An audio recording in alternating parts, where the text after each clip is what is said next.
Inductive reasoning, as opposed to deductive reasoning, is reasoning in which the premises seek to supply strong evidence for, not absolute proof of, the truth of the conclusion. While the conclusion of a deductive argument is supposed to be certain, the truth of the conclusion of an inductive argument is supposed to be probable, based upon the evidence given. Definition.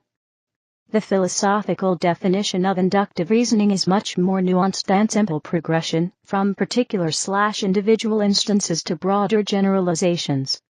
Rather, the premises of an inductive logical argument indicate some degree of support, inductive probability, for the conclusion, but do not entail it. That is, they suggest truth, but do not ensure it.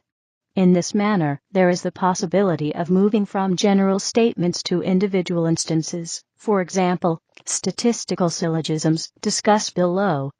Many dictionaries define inductive reasoning as reasoning that derives general principles from specific observations, though some sources disagree with this usage. Description. Inductive reasoning is inherently uncertain. It only deals in degrees to which, given the premises, the conclusion is credible according to some theory of evidence. Examples include a many-valued logic, Dempster-Shafer theory, or probability theory with rules for inference such as Bayes' rule. Unlike deductive reasoning, it does not rely on universals holding over a closed domain of discourse to draw conclusions, so it can be applicable even in cases of epistemic uncertainty. Technical issues with this may arise, however. For example, the second axiom of probability is a closed-world assumption. A statistical syllogism is an example of inductive reasoning. 1. Almost all people are taller than 26 inches. 2. Gareth is a person. 3. Therefore, Gareth is almost certainly taller than 26 inches. As a stronger example, 100% of biological life forms that we know of depend on liquid water to exist. Therefore, if we discover a new biological life form, it will probably depend on liquid water to exist. This argument could have been made every time a new biological life form was found, and would have been correct every time. However, it is still possible that in the future a biological life form not requiring water could be discovered. As a result, the argument may be stated less formally as all biological life forms that we know of depend on liquid water to exist. All biological life probably depends on liquid water to exist. Inductive versus deductive reasoning. Unlike deductive arguments, inductive reasoning allows for the possibility that the conclusion is false, even if all of the premises are true. Instead of being valid or invalid, inductive arguments are either strong or weak, which describes how probable it is that the conclusion is true. A classical example of an incorrect inductive argument was presented by John Vickers. All of the swans we have seen are white. Therefore, all swans are white. Note that this definition of inductive reasoning excludes mathematical induction, which is a form of deductive reasoning. Criticism. Problem of induction. Inductive reasoning has been criticized by thinkers as diverse as Sextus Empiricus and Karl Popper. The classic philosophical treatment of the problem of induction was given by the Scottish philosopher David Hume. Although the use of inductive reasoning demonstrates considerable success, its application has been questionable. Recognizing this, Hume highlighted the fact that our mind draws uncertain conclusions from relatively limited experiences. In deduction, the truth value of the conclusion is based on the truth of the premise. In induction, however, the dependence on the premise is always uncertain. As an example, let's assume all ravens are black. The fact that there are numerous black ravens supports the assumption. However, the assumption becomes inconsistent with the fact that there are white ravens. Therefore, the general rule of all ravens are black is inconsistent with the existence of the white raven. Hume further argued that it is impossible to justify inductive reasoning. Specifically, that it cannot be justified deductively, so our only option is to justify it inductively. Since this is circular, he concluded that our use of induction is unjustifiable with the help of Hume's fork. However, Hume then stated that even if induction were proved unreliable, we would still have to rely on it. So instead of a position of severe skepticism, Hume advocated a practical skepticism based on common sense, where the inevitability of induction is accepted. Biases. Inductive reasoning is also known as hypothesis construction, because any conclusions made are based on current knowledge and predictions. As with deductive arguments, biases can distort the proper application of inductive argument, thereby preventing the reasoner from forming the most logical conclusion based on the clues.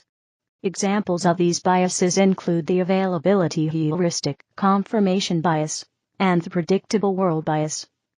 The availability heuristic causes the reasoner to depend primarily upon information that is readily available to him/her. People have a tendency to rely on information that is easily accessible in the world around them. For example, in surveys, when people are asked to estimate the percentage of people who died from various causes, most respondents would choose the causes that have been most prevalent in the media, such as terrorism and murders and airplane accidents, rather than causes such as disease and traffic accidents, which have been technically less accessible to the individual since they are not emphasized as heavily in the world around him/her. The confirmation bias is based on the natural tendency to confirm rather than to deny a current hypothesis. Research has demonstrated that people are inclined to seek solutions to problems that are more consistent with known hypotheses rather than attempt to refute those hypotheses. Often, in experiments, subjects will ask questions that seek answers that fit established hypotheses, thus confirming these hypotheses. For example, if it is hypothesized that Sally is a sociable individual, subjects will naturally seek to confirm the premise by asking questions that would produce answers confirming that Sally is in fact a sociable individual. The predictable world bias revolves around the inclination to perceive order where it has not been proved to exist, either at all or at a particular level of abstraction. Gambling, for example, is one of the most popular examples of predictable world bias. Gamblers often begin to think that they see simple and obvious patterns in the outcomes and, therefore, believe that they are able to predict outcomes based upon what they have witnessed. In reality, however, the outcomes of these games are difficult to predict and highly complex in nature. However, in general, people tend to seek some type of simplistic order to explain or justify their beliefs and experiences, and it is often difficult for them to realize that their perceptions of order may be entirely different from the truth. Types. Generalization. A generalization, more accurately, an inductive generalization, proceeds from a premise about a sample to a conclusion about the population. The proportion Q of the sample has attribute A. Therefore, the proportion Q of the population has attribute A. Example. There are 20 balls either black or white in an urn. To estimate their respective numbers, you draw a sample of 4 balls and find that 3 are black and 1 is white. A good inductive generalization would be that there are 15 black and 5 white balls in the urn. How much the premises support the conclusion depends upon a. The number in the sample group, b. the number in the population, and c. the degree to which the sample represents the population, which may be achieved by taking a random sample. The hasty generalization and the biased sample are generalization fallacies. Statistical syllogism. Statistical syllogism. A statistical syllogism proceeds from a generalization to a conclusion about an individual. A proportion Q of population P has attribute A. An individual X is a member of P. Therefore, there is a probability which corresponds to Q that X has A. The proportion in the first premise would be something like 3/5 of all Q, etc. To dicto simpliciter fallacies can occur in statistical syllogisms, accident, and converse accident. Simple induction. Simple induction proceeds from a premise about a sample group to a conclusion about another individual. Proportion Q of the known instances of population P has attribute A. Individual I is another member of P. Therefore, There is a probability corresponding to Q that I has A. This is a combination of a generalization and a statistical syllogism, where the conclusion of the generalization is also the first premise of the statistical syllogism. Argument from analogy. Argument from analogy. The process of analogical inference involves noting the shared properties of two or more things, and from this basis inferring that they also share some further property. P and Q are similar in respect to properties A, B, and C. Object P has been observed to have further property X. Therefore, Q probably has property X also.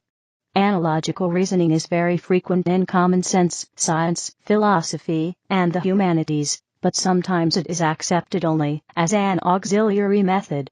A refined approach is case-based reasoning. For more information on inferences by analogy, see Uda, 2005. Causal inference. A causal inference draws a conclusion about a causal connection based on the conditions of the occurrence of an effect. Premises about the correlation of two things can indicate a causal relationship between them, but additional factors must be confirmed to establish the exact form of the causal relationship. Prediction. A prediction draws a conclusion about a future individual from a past sample. Proportion Q of observed members of group G have had attribute A. Therefore, there is a probability corresponding to Q that other members of group G will have attribute A when next observed. Bayesian inference. As a logic of induction rather than a theory of belief, Bayesian inference does not determine which beliefs are a priori rational, but rather determines how we should rationally change the beliefs we have when presented with evidence. We begin by committing to a prior probability for a hypothesis based on logic or previous experience, and when faced with evidence, we adjust the strength of our belief in that hypothesis in a precise manner using Bayesian logic. Inductive inference. Around 1960, Ray Solomonoff founded the theory of universal inductive inference, the theory of prediction based on observations, for example, predicting the next symbol based upon a given series of symbols. This is a formal inductive framework that combines algorithmic information theory with the Bayesian framework.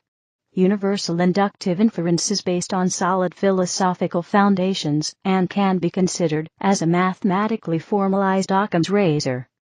Fundamental ingredients of the theory are the concepts of algorithmic probability and Kolmogorov complexity.